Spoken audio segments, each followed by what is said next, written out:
Legacy admissions. 1. Mother. Your family spoke of others with contemptuous disdain and brooked no subs or proxies in their stead. Your life is filled with villains, your kid and husband props, in a play whose real stars are the undead. I marvel at their cruelty, the scope of their misdeeds, and wonder just how consciously they knew the ways in which they'd harmed you and how they guaranteed a lonely, bitter destiny for you. Throughout your daughter's childhood, you kept their shades alive in what became a pious mausoleum, and bound your daughter to yourself within this haunted house, like cadavers on display in a museum. I'm absolutely certain that you anticipated the price these shrines and altars would incur. The cost? Her independence? Now that you've conflated your own unhappy destiny with hers. With you as her example, she learned to loathe all men. You had no trouble tearing us apart. She's now your doppelganger, and you, the single mom you'd planned and hoped to be right from the start. Our past is crystal clear now. That I'd been only prey who from the huntress tried his best to flee. Your cunning was relentless. From that first unhappy day, you never cared or gave a damn for me. You have no friends to speak of.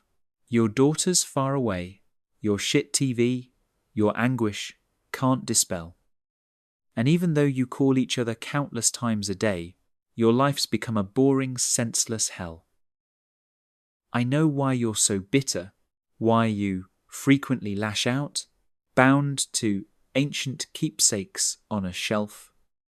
You're forced to recognize that the worst thing, without doubt, is what you have inflicted on yourself. 2. Daughter. You came into this world untainted, pure as driven snow, though soon you heard your mother's cunning song. Its words, "'Tis others you should blame if something goes awry, for you are perfect and can do no wrong." I sensed your mother's grand design. I saw it in her face, when through the air her plots began to whirl. And where there once was innocence, naivete, and grace, now there stood a spoiled little girl. Fast forward, not that many years, you sat in public school, with ne'er a kind or caring word to say about the rabble, whom you blamed for faults that lay in you, the way your mother lived and lives each day. Your innocence extinguished, your fellow feelings smothered, and drowned in hormones, now you were pubescent. You hung out with the mean girls who talked shit about each other, an archetypal, bitchy adolescent.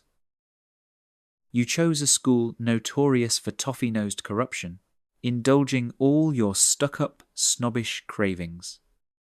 You loathed to read, yet grubbed for grades, to still your own self-doubt, while squandering your parents' hard-earned savings. That's why you came to choose an institution that's more concerned with donors than with knowledge. Kids you could relate to, coddled prep school brats, happy to BS their way through college. Stifled by your mother's love, you moved your ass out west, but failed to grasp the obvious result. You text and call your mommy more than 15 times a day, proving you're a fraudulent adult. You've moved in with a guy who hasn't got a clue, a guileless, although not too swift young buck. But when his eyes are opened and he sees the real you, I fear what is in store for that poor schmuck, and wish him all the very best of luck.